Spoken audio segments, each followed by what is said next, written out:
বাগানের গাছ কি আগের মতো বাড়ছে না, শুকিয়ে যাচ্ছে? অনেক চেষ্টা করেও গাছে দেখি কুঁড়ি বা ফলন আসছে না, পাতাগুলো হলুদ হয়ে যাচ্ছে। আজ আমি আপনাদেরকে দেখাবো আমার বাগানের সেই ম্যাজিক লিকুইড সার, যা আমি নিজে ব্যবহার করি। মাত্র 3টি উপকরণ দিয়ে তৈরি এই সার আপনার বাগানের রূপকে বদলে দেবে। কোনো মিথ্যে টিপস নয়, যা সত্যি তাই দেখাই, চয়েসটা শুধু আপনার। চলুন তাহলে দেখে নিই কিভাবে এটি বানাবেন আর ব্যবহারের নিয়ম। প্রথমেই বলবো প্রয়োজনীয় উপকরণ। প্রথমে নিতে হবে 100 গ্রাম সর্ষের খোল। এটা বাজারে খুব সহজেই পেয়ে যাবেন।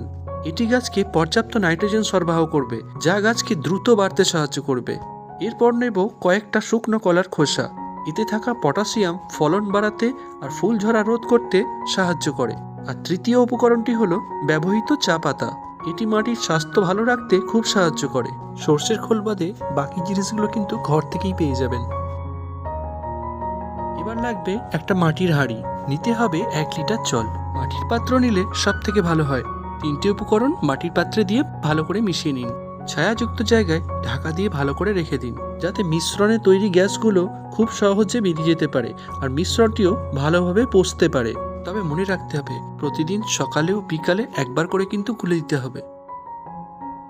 দেখুন, 5 দিন পর সারের রং কিন্তু একদম চেঞ্জ হয়ে গেছে। এটা কিন্তু এখন মারাত্মক শক্তিশালী। সরাসরি গাছের গোড়ায় দিলেই ক্ষতি। এটাকে কমসে কম 10 গুণ জলের সাথে মিশিয়ে পাতলা করে নিতে হবে। তারপর সেখান থেকে পরিমাণ মতো গাছের গোড়ায় দিতে হবে। এবার আসি রেজাল্ট আর কিছু গুরুত্বপূর্ণ টিপস। গাছের গোড়া থেকে কিছুটা দূরে এই তরল সারটি দিতে হবে।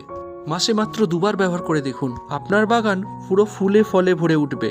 এমনিতে গাছের গোড়া খোঁড়ার কোনো দরকার নেই, তবে মাঝে মাঝে খুঁড়ে দিলে ভালো হয়। সকালে অথবা বিকালে যে কোনো সময়ই দেওয়া যায়, শুধু বর্ষার সময়টা একটু এড়িয়ে। মাটির পাত্রটিকে অবশ্যই কিন্তু সুতির কাপড় বা মশারি জাল দিয়ে ঢেকে রাখতে হবে। এতে মাছিরা এসে এতে ডিমও পাড়তে পারবে না আর পোকাও হবে না।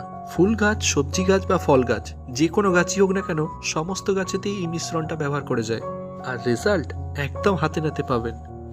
উপকরণগুলো খুব সাধারণ আর ঘরেতে খুব সহজেই পেয়ে যাবেন। আমার গাছগুলো দেখেছেন কত সুন্দর? অত্যন্ত বাগানের একটা গাছে ব্যবহার করে দেখতে পারেন। আপনার গাছের পরিবর্তন আপনি নিজেই বুঝতে পারবেন। তাহলে কেমন লাগলো আজকের এই ভিডিওটা? অবশ্যই একটা ছোট্ট কমেন্ট করে জানান।